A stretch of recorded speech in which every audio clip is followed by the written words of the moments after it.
I was just supposed to replace this broken front mount toilet tank lever. But it occurred to me that this entire toilet tank hasn't been cleaned properly in the last 40 years. Also, it's about time to replace all of its internal components as an entire set. So in this video, I'm going to dismantle the entire toilet tank and replace all of its parts with a universal toilet tank repair kit. You ready? Let's do this. We begin by closing the toilet's water inlet valve, then flushing once, before removing the toilet's water supply line, which is often a flexible hose. Oh, and remember this section, we're gonna come back to this later. I first wanted to try removing this right tank bolt at the bottom because it has never been replaced for decades. And as I have suspected, since the bolt and nut are metal, they have corroded and bonded tightly with heavy rust. As you can see, nothing is budging as my friend is trying to turn the bolt with a screwdriver topside, while underneath I hold this nut in place with a pair of pliers. Meanwhile, this left tank bolt has a different issue. A long time ago, water was leaking out through it. I can't even remember if it was me or a hired plumber who applied Volcaseal around the bolt head. So here we are today, trying to break apart this hardened layer of Volcaseal to be able to turn the bolt with a screwdriver. Okay, it finally came off. By the way, the black coloring that you see mixing with water is a result of the disintegrating black rubber gaskets of the tank bolts. Yep, they are that old. And we were also able to remove this right tank bolt by spraying it with a liberal amount of WD-40 and letting it sit for 30 minutes. Now, in order to get better access to the left tank bolt, I needed to remove this tank lever assembly.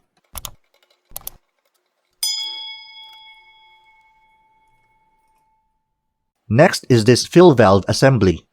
While holding the assembly with one hand, reach down underneath to come back to this section. Remember this? Loosen and remove the lock nut completely. So you can free up and lift this entire assembly out of the way. And remove the refill tube as well. So now, the path is clear for us to insert a screwdriver and remove that left tank bolt. And bolt number 2 is officially removed, thereby unlocking the entire toilet tank, which allows us to do this. With a flathead screwdriver, pry out this rubber spud that serves both as the tank's cushion and waterproof seal. Okay, the lock nut of the flush valve assembly is screwed in tight as it should be, but I didn't have the right lock nut wrench size to remove this old one. So with a towel in one hand, I was able to unscrew it counterclockwise while turning the flush valve assembly the opposite direction with my other hand. Finally, this last component is out of the tank. Before I brought out the tank to clean it and install the new replacement parts, I took several minutes to chisel off years of hardened Volcaseal and waterproofing putty. I'm sure you can relate to this. What started off as temporary, short-term solutions to address leaks became permanent over the years. Now, it's critical to remove these impurities and restore the smoothness and flatness of the contact surfaces. Because no matter how good the quality of our replacement rubber spuds, gaskets, washers, and bolts, we still risk the possibility of leaking if the contact areas, especially around the holes, are rough and uneven. So you shouldn't skip this step if you don't want all your effort to go to waste. Also, if the surfaces of your tank and bowl are too rough, I recommend wet sanding them with 400 to 600 grit sandpaper. Anyway, this is done, so let's head on out to clean our toilet tank. You can clean your toilet tank with a brush and your preferred cleaning agent. But since I already have ours in the open, I might as well do it this way. Now, I wasn't aiming to restore this tank so it would look like brand new again. In the spirit of time, I just needed to clean it as best and as quickly as I could. Because the longer it stayed out here, it meant the longer my family had to wait for a fully functional toilet back inside. Halfway through cleaning, these worn-out rubber washers fused onto the tank's flooring caught my attention. Obviously, they had to go as well. Okay, just like our toilet bowl, I needed to ensure that the surfaces around each and every hole of this tank were clean and smooth, both from the inside and outside. Because I was working on the uncoated surfaces of the tank, I found using a 120 grit sandpaper is best suited for the job. Alright, after having sufficiently prepped our toilet tank, it's time to show you all the new parts we're gonna install. And I'll also explain what each component is for very quickly. First of all, while you can buy individual replacement parts separately, you can also purchase all of them as a set, also known as a repair kit. I got this Wassernison Universal Toilet Tank Repair Kit model NJCS 108 for 699 pesos and 75 cents or $13.83. This specific set is meant for toilet tanks designed for a front mount lever. So make sure you know your toilet tank features when buying a repair kit for it. So these are all the parts that I need to make our toilet tank operational. Your tank may require a different specification or variation of these components, but their respective functions are essentially the same. In a previous video, I identified all the parts that comprise a flush toilet tank system, their respective functions, and the common symptoms that you'll see when they fail to perform their role. I decided to cover all of those in a separate video because otherwise, this video will become too long. So if you want to learn about all the toilet tank components, click the video on the upper right, or if you don't see it, click the link in the description below. Okay, so let's proceed with installing the parts one after the other and see how all of them work together. You start with the flush valve assembly where you remove its lock nut with a counterclockwise direction if it hasn't been already. And make sure that a gasket is present right beneath the flush valve seat. Insert the threaded part of the assembly through the tank's drain hole at the center. Then secure it in place with the lock nut, this time turning it clockwise. For now, you only tighten by hand because you still need the assembly loose enough to make adjustments. However you position the assembly, it's important that you leave enough clearance around these two smaller holes where you will insert the tank bolts later on. Once you are satisfied with the flush valve's position, it's time to tighten the lock nut with a lock nut wrench. If a custom wrench wasn't included in your repair kit, you may also use a pair of channel lock pliers. As you tighten this lock nut, the flush valve assembly might slide out of position, so I suggest you hold it in place with your other hand from inside the tank. This lock nut needs to be super tight so that the flush valve's gasket is fully compressed on the other side, thereby forming a watertight seal. Then you wrap the spud gasket snugly around the lock nut, making sure that the spud is flat against the toilet tank's underflooring. Now, for this fill valve, you need to attach its float to its arm first, so you could visually check if the float's up and down motion is clear from any obstruction. So after adjusting the fill valve's angle accordingly, you then switch to the bottom side of the tank to tighten the fill valve's lock nut.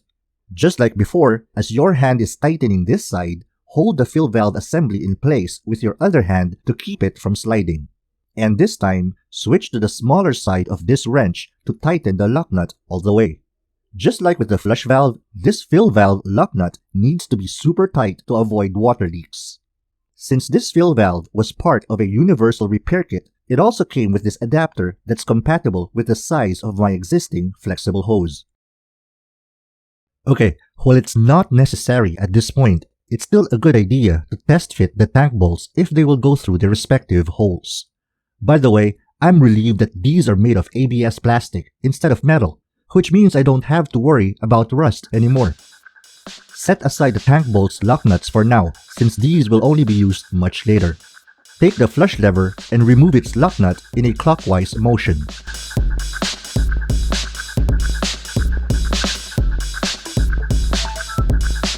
Then, slide in the swing arm through the hole on the front side of the tank. Reinsert the lock nut and tighten it in a counterclockwise direction. You'll come back to this section later to make final adjustments. Now, grab the chain attached to the flapper and carefully detach the hook at the end. Pull the chain up so that the flapper at the bottom of the tank is wide open. This makes the chain taut. At the same time, lift the flush arm as high as it could go without going past the brim. Remember or pinch the link of the chain that intersects with the hole or crevice on the swing arm. But you actually must reattach the hook a few links down from where you're pinching. Doing so will factor in the length of the hook, which essentially becomes a part of the entire length of the chain. Then attach the hook to the flush arm hole you chose. By the way, choose the hole that's nearest the center of the flapper to keep the pull of the chain as vertical as possible. This minimizes the flapper from deforming over time. Test the flush action a few times. If it feels too rigid or too flimsy, loosen or tighten the locknut accordingly. The goal is to make the flush handle feel just right, not too loose that it wiggles about, but not too tight that it restricts the handle from retracting smoothly after a flush. As for the excess chain, you can either wrap it around the arm or cut it off completely. This eliminates the possibility of anything getting caught beneath the flapper, which sometimes causes it not to close firmly after flushing, which by the way is the #1 culprit how a toilet shockingly inflates your water bill. The final part that you install is this refill tube, arguably the most misunderstood rubber or plastic hose of a toilet tank system. If you want to understand better what this is for, I encourage you to watch my video on Toilet Tank Parts Explained. Anyway, you connect one end to a nipple on the side of the fill valve, making sure that it's snug. The other end you need to attach onto the brim of the overflow tube with the provided clip or angle adapter. However you clip the tube, make sure that there are no kinks anywhere so water can flow freely through it. Now, straighten the float arm and check that any moving part of the system doesn't hit one another. And I can tell you right now, I positioned the flush valve assembly wrong. Specifically, its overflow tube is causing a lot of interference on the path of the refill tube and the ball float, and this will cause all sorts of problems later on. So I had to rotate the entire flush valve assembly clockwise, like this. There's now more space for the ball float to move without tangling with the refill tube. To help you visualize, this is the before and after. And yes, I had to go back underneath to remove the spud gasket and loosen the locknut so I could rotate the flush valve. And I'm glad I made this mistake so you don't have to. Okay, so now we're back here. If the refill tube is too long, I suggest cutting it short enough that it doesn't form any sharp bend between the nipple and the overflow tube. There are two objectives doing this. One, so that it allows refill water to flow through smoothly, and two, so that the tube doesn't tangle with other moving parts. Alright, it's time to go back inside and plop the entire toilet tank onto the back of the toilet seat. Make sure that the spud gasket underneath sinks in snugly through the corresponding hole on the seat. You may have to wiggle the tank into position in order to align the holes for the left and right tank bolts. Insert the tank bolts into the corresponding holes.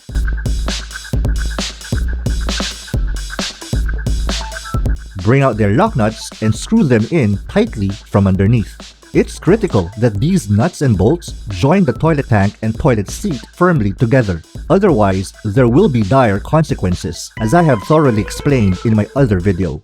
As a final inspection on the entire system, do a couple of flushes, looking out for snags and loose connections. Also inspect the connection between your fill valve and water inlet or flexible hose. If all good, open the shutoff valve to let water into the tank. As the water rises, inspect the parts inside the tank if they are all behaving as they should.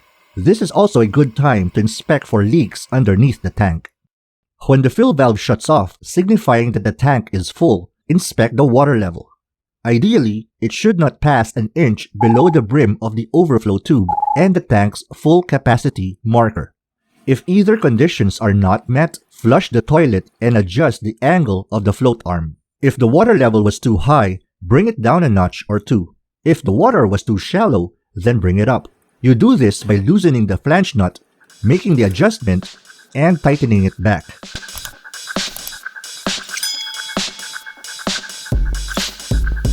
And this time, the water stopped at a slightly lower level. Now, let's see if we can make a successful flush. And might as well test the system with the tank lid in place. Here we go.